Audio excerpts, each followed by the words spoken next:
Well, let's look at the balance sheet. All of this suggests about the economy, about what the Fed's saying, and I want you both to have a chance to answer this. I'm going to go back to you, Bill Ford, first. It's going to get a lot bigger, would you say? Are we going to see a lot more big announcements about plans to have facilities, buy treasuries and all kinds of things? And what's the implication? Bill?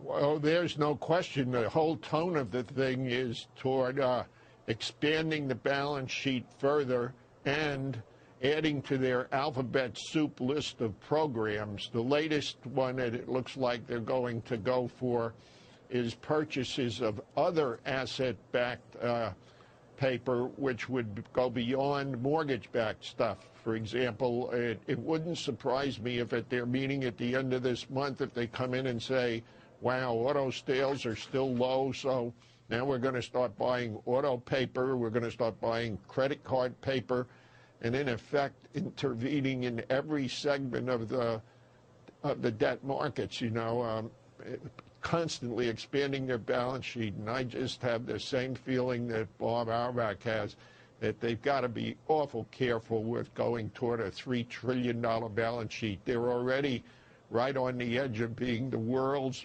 biggest bank, okay? And they're talking about also lending money through the TARP into insurance companies now. Who are they not going to lend to between the Treasury and the Fed? Auto companies, insurance companies. Then they go for mortgage markets. Now they're talking and thinking about going into other credit markets. This is just a massive intervention in the financial sector.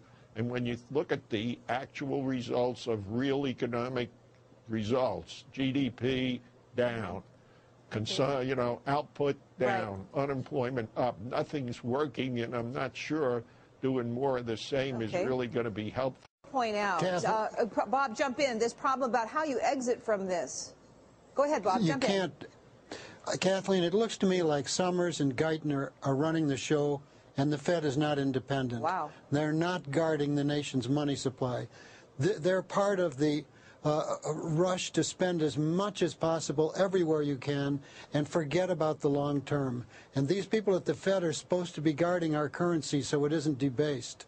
I don't agree that we should subsidize mortgages, many of which were made illegally. They're corrupt mortgages, liar mortgages. Why are we subsidizing that market?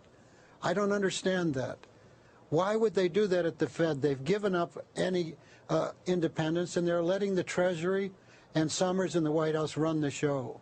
Okay, well, gentlemen, some very ominous remarks from you, but certainly worth pondering. The Federal Reserve really sending out some interesting messages, and we're happy you could be with us today to interpret and tell us where this all is taking us. Many thanks to Bill Ford, former president of the Federal Reserve Bank of Atlanta, and to Bob Auerbach, former economist in Congress.